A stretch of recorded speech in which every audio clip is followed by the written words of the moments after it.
ये आकाशवाणी है। कार्यक्रम संवाद के अंतर्गत प्रस्तुत है कोविड-19 के दौरान विद्यार्थियों की मानसिक समस्याएं, उनका निदान और समाधान। इसमें भाग ले रहे हैं केंद्रीय विद्यालय संगठन आयुक्त संतोष कुमार मल्ल और आकाशवाणी विशेष संवाददाता मट्टू जेपी सिंह। जून का महीना खत्म होने को आ रहा है और हम जैसे जैसे जुलाई की तरफ बढ़ रहे हैं, वही हम देख रहे हैं कि विद्यार्थी काफी असमंजस की स्थिति में हैं कि अब आगे क्या होगा। अगर हम एकेडमिक सेशन और सिलेबस की बात करें तो क्या विचार चल रहा है सरकार में कि आगामी वर्ष में किस तरह का टाइम टेबल बनाया जाए। और अगर हम बात करें 12वीं कक्षा के विद्यार्थियों की, तो उनके लिए एक निर्णायक साल है जिसमें उनको कैरियर ऑप्शंस के लिए भी सोचने का और विचारने का समय मिलने की अपेक्षा रखी जाती है। संतोष जी, आप इसके बारे में क्या कहेंगे? आगे का प्लान ऑफ एक्शन यदि कहा जाए तो इसके बारे में क्या विचार किया जा रहा है? आपने पूर्व में देखा होगा कि एनसीईआरटी के द्वारा ऑल्टरनेटिव एकेडमिक कैलेंडर पिछले 2 महीने के लिए जारी किया गया था सभी कक्षाओं के लिए, और आगे के समय में इसी प्रकार ऑल्टरनेटिव एकेडमिक कैलेंडर पर काम चल रहा है। इसके अलावा जो सिलेबस है उसके भी रिवीजन पर अभी मंत्रालय में और एनसीईआरटी और सीबीएसई में भी कार्य चल रहा है, ताकि कोरोना के प्रकोप के कारण, महामारी के चलते जो विद्यालय के समय का लॉस होने की स्थिति बनाई है, बच्चों को उसके साथ कैसे एडजस्ट कराया जा सके और उनकी इस समस्या का कैसे निदान किया जा सके, इस पे काम चल रहा है। फ्यूचर में स्कूल्स के खुलने को लेकर तो जैसा आपने देखा कि अनलॉक फेज 1 में निर्णय हुआ ही है कि 15 जुलाई के बाद इस संबंध में रिव्यू किया जाएगा जो कोविड सिचुएशन रहेगी उसके आलोक में। तो स्कूल्स को किस प्रकार हम खोल पाएंगे, उसके कई मॉडल्स हो सकते हैं, उन पे भी विचार चल रहा है। अब काफी आगे बढ़ चुका है, एडवांस स्टेज में है। जैसे स्टैगर्ड क्लासेस के बारे में भी विचार है, ऑनलाइन क्लासेस के साथ blending of face to face classes, इसके ऊपर भी कई मॉडल्स तैयार किए जा रहे हैं। तो ये हम लोग आने वाले समय में बहुत जल्द इस संबंध में क्लैरिटी के साथ सभी बच्चों को बता पाएंगे और पेरेंट्स को भी बता पाएंगे। अब हम अनलॉक में हैं, पर बच्चों का लॉकडाउन चल रहा है और जैसी स्थिति है उसमें हमें सारी प्रिकॉशंस भी लेनी है। तो बच्चों को जहां बाहर जाने की उत्सुकता है, वही अभिभावक उनको रोक टोक रहे हैं और इस सब के बीच हमें मानसिक तनाव की स्थिति देखने को मिलती है। इसमें अध्यापकों का, टीचर्स का क्या पॉजिटिव रोल हो सकता है? ये स्थिति अनप्रेसिडेंटेड जैसी है, पूर्व में इसके उदाहरण नहीं है। सन 1918 के आसपास जो स्पेनिश फ्लू आया था, उस समय के अनुभव आज की पीढ़ी के पास नहीं है। ये ऐसी स्थिति है जो हमारे बच्चों को कंसोल करने वाले परिजन हैं उनके, या उनके जो टीचर्स हैं, उन सभी के लिए भी स्थिति बहुत स्पष्ट नहीं है, उनकी व्यक्तिगत जिंदगी में, उनके जॉब फ्रंट पर और सोसाइटल फ्रंट पर। तो ऐसी विशेष परिस्थिति में हम लोगों को डायलॉग ही स्थापित करना होगा, चाहे वो टीचर्स हों और चाहे वो पेरेंट्स हों। लगातार हमें अपने वार्ड्स के साथ, अपने बच्चों के साथ, अपने समाज में जो कमजोर स्थिति में है उन सभी के साथ डायलॉग परम आवश्यक है और डायलॉग की निरंतरता बनी रहनी चाहिए। निश्चय ही ये हमारा समय चुनौती भरा है, लेकिन कोई भी चुनौती भरा समय जो है उसको निभाने के लिए हमें प्रयास स्वयं ही करना होगा। अब मान लिया कि बच्चे अपने दोस्तों के साथ नहीं मिल पा रहे हैं, अपने टीचर्स के साथ नहीं मिल पा रहे हैं फेस टू फेस, प्लेग्राउंड्स में नहीं जा पा रहे हैं, स्कूल की कैंटीन्स मिस कर रहे हैं, कंप्यूटर लैब्स मिस कर रहे हैं, विद्यालय जाने की जो एक उत्साह होता है जिसे हम thrill of riding to school कहते हैं, उसे मिस कर रहे हैं। लेकिन यही समय है जब वो अपने माता पिता के साथ ज्यादा समय बिता पा रहे हैं। अपने परिवार में जो बुजुर्ग हैं, यदि वे ज्वाइंट फैमिली में हैं, तो उनके साथ उनको इंटरेक्ट करने का ज्यादा समय मिल रहा है। और ये समय पूर्व में शायद कदाचित बहुत सारे परिवारों में ये समय नहीं मिलता था। बहुत सारे पेरेंट्स के पास समय नहीं होता था अपने कैरियर के कारण कि वो अपने बच्चों के साथ विस्तार से इंटरेक्ट कर सके, उनकी समस्याओं का समाधान कर सके, उनके अंतर्मन में झांक के देख सके। तो ये समय है जब सभी को आपस में इमोशनली और ज्यादा डीपर कनेक्ट होने की जरूरत है। हाँ, जहां तक टीचर्स की बात है तो टीचर्स हमारे ऑनलाइन इंटरेक्शन कर रहे हैं, ऑनलाइन पेरेंट्स टीचर्स मीटिंग भी आयोजित की गई हैं और इसके द्वारा बच्चों को एंगेज करने की और डायलॉग की और उनको एक क्रिएटिव एक्टिविटीज में जोड़ने की कोशिश जारी है।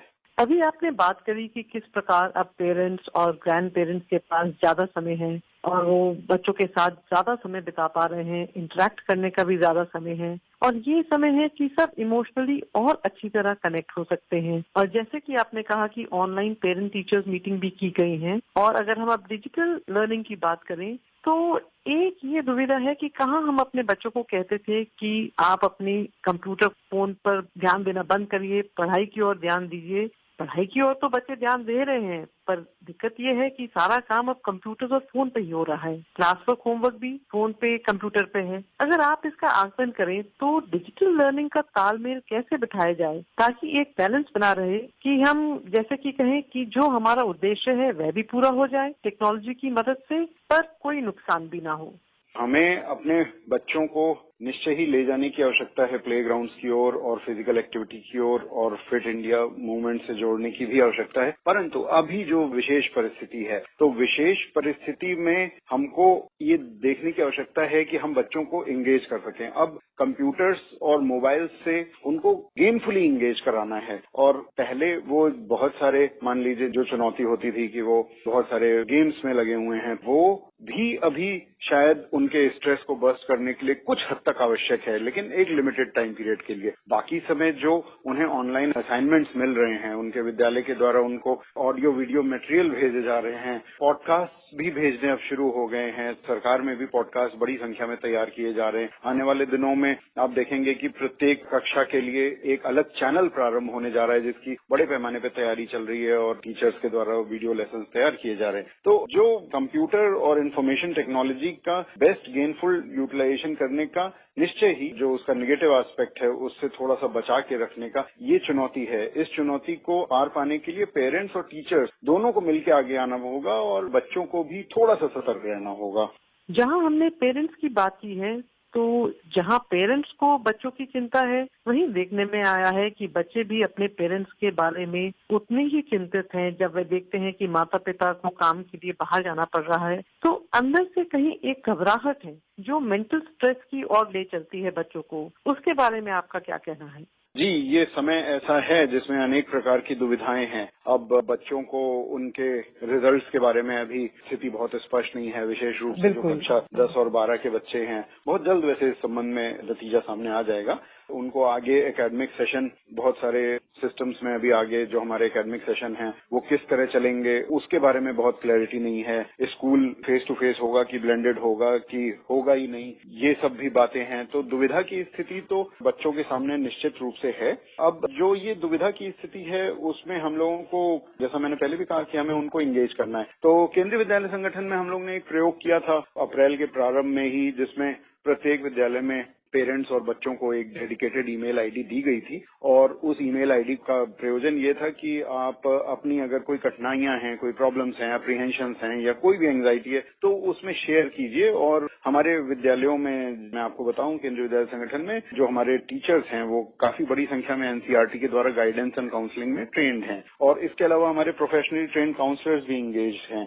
उसके अलावा कुछ हमारे टीचर्स स्पेशली टैलेंटेड होते हैं और उन्होंने इस विधा में काफी गहराई प्राप्त की होती है काउंसलिंग कैसे करनी है। तो उन टीचर्स को हम लोग ने आइडेंटिफाई कर रखा है इन ईमेल्स के साथ और शुरुआत के 2-3 हफ्तों में ही हजारों की संख्या में मेल्स आई थी, जिसमें बहुत सारे विषय तो बस जानकारी प्राप्त करने के थे, लेकिन अगर आपको जानकारी ना मिले तो भी मानसिक तनाव होता है। तो ये फायदेमंद रहा। कुछ बच्चों की मानसिक कठिनाइयां भी थी, कुछ हेल्थ इश्यूज भी आ रहे थे, तो एंगेजमेंट करके उनके साथ बात करके, वार्तालाप करके उसको रिजॉल्व करने की कोशिश की गई। जैसे हमारी ऑनलाइन क्लासेस लग रही थी, उसमें सक्सेस रेट लगभग 85% से लेकर 92% तक रहा बच्चों और टीचर्स का। कहीं पे समस्या डिवाइस की थी, कहीं पे समस्या नेटवर्क की थी, लेकिन फिर भी हम 85% तक पहुंच पाए। उन सभी ऑनलाइन क्लासेस में हमारे टीचर्स का प्रयास ही रहता था कि शुरुआत में कुछ एक मनोबल बढ़ाने वाली बात कहें, कुछ गीत हो जैसे हम होंगे कामयाब या कोई भी और ऐसा मनोबल बढ़ाने वाला गीत, और अधिकाधिक एक्टिविटीज हों। बच्चों को ऐसे टास्क दिए जाएं जिसमें वो फाइन आर्ट्स और म्यूजिक और फिजिकल एजुकेशन के असाइनमेंट्स जिसमें वो क्रिएटिवली इंगेज हों। प्रयास किए गए, ऑनलाइन पीटीएम्स की गई। फिर अभी हमने हाल में जब अंतर्राष्ट्रीय योग दिवस आया था तो योग विद फैमिली, घर पर योग, इस हैशटैग के साथ बच्चों को आमंत्रित किया कि अपने वीडियो शेयर करें।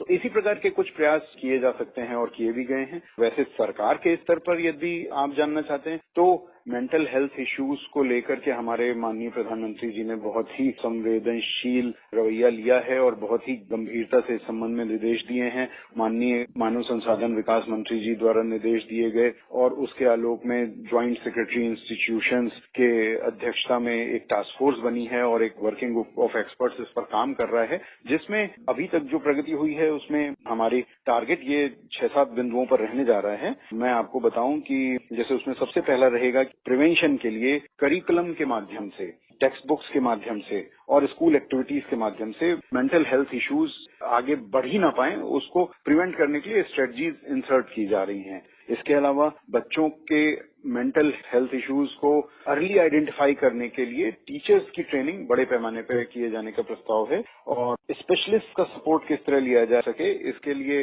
राज्यों को गाइडलाइंस तैयार की जा रही हैं। हेल्थ और फिजिकल एजुकेशन ये हर हालत में सभी जगह इंटीग्रल पार्ट के रूप में पढ़ाई के साथ चले, इसके लिए निर्देश जारी किए जा रहे हैं। और अर्ली चाइल्डहुड एजुकेशन जो होती है, जिसको आप आंगनवाड़ी केंद्र मान लीजिए जैसे उदाहरण के तौर पे, तो आंगनवाड़ी वर्कर्स की भी फ्यूचर में ट्रेनिंग हो कि वो मेंटल हेल्थ इश्यूज को शुरुआत से ही पकड़ सकें और आइडेंटिफाई कर सकें, इसके लिए भी काम चल रहा है। इसके अतिरिक्त जो फ्यूचर में टीचर एजुकेशन कोर्सेज होंगे उनमें मेंटल हेल्थ, योग और फिजिकल एजुकेशन को कंपल्सरी सब्जेक्ट के रूप में लिए जाने के दिशा में काम किया जा रहा है। एक प्रयास ये भी है कि विश्व में हमारी एक ऐसा कोई प्लेटफॉर्म बन के आए, इंटीग्रेटेड प्लेटफॉर्म, जहां पे मेंटल हेल्थ इश्यूज के संबंध में ऑनलाइन चैट की सुविधा हो और टेली काउंसलिंग की हेल्पलाइन उसी में उपलब्ध हो, फिर ऑनलाइन क्वेरी सिस्टम हो और विभिन्न ऑडियो विजुअल रिसोर्सेज हों जिनमें किसी को अगर कोई हल्का से भी डिप्रेशन या कोई भी और इश्यूज मेंटल प्रॉब्लम हो रही हो तो वो उस पर सीधे एक्सेस कर सके और वो यूजर फ्रेंडली रहे। इस तरह के प्रयास भी चल रहे हैं। ये जो आपने सारी विस्तृत जानकारी दी, इससे स्टूडेंट्स को बहुत लाभ होगा और बच्चों की जो मानसिक समस्याएं हैं एक प्रभावी रूपरेखा के तहत उनका भी समाधान हो सकेगा और जो सोशल इंटरेक्शंस हैं ओवरऑल पर्सनालिटी के लिए उनके बारे में भी काफी ऑप्शंस पर आपने विचार किया है। पर एक और इशू जो देखने में आया है कि कई पेरेंट्स की अब आय कम हो गई है कोविड-19 पेंडेमिक के चलते और कई अभिभावक फीस भी नहीं दे पा रहे हैं। क्या आपके सामने ऐसे कोई इश्यूज आए हैं? अगर आए हैं तो उसके लिए क्या किया जा रहा है? जहां तक सरकार के विद्यालयों का प्रश्न है तो मैं आपको बताऊं, पिछले कुछ दिनों में हमने भारत सरकार के निर्देश पे ज्वाइंट सेक्रेटरी रैंक ऑफिसर्स ने और डायरेक्टर रैंक ऑफिसर्स ने विभिन्न स्टेट्स में फोन लगा कर बच्चों से और टीचर्स से फीडबैक लेने का काम किया था। तो मैं व्यक्तिगत रूप से सोनीपत जिले के जो सरकारी स्कूल के टीचर थे उनसे बात कर रहा था, तो बड़ी हृदय को छूने वाली बात सामने आई। उन्होंने बताया कि उनके विद्यालय में जो बच्चे पढ़ते थे वो एक परिवार के थे और उन परिवार के पिता ट्रक ड्राइवर थे और लॉकडाउन के समय में नेपाल बॉर्डर पे कहीं फंसे हुए थे, नहीं मूव कर पा रहे थे और उनके परिवार में काफी ज्यादा समस्या हो गई थी परिवार को चलाने को लेके। और उस घड़ी में जो अभी भारत सरकार ने हाल में डिसीजन लिया कि जो ये मिड डे मील का भोजन होता है, जो उसके खाद्यान्न होते हैं और जो उससे संबंधित सुविधाएं हैं वो घर घर पहुंचाई जाएं।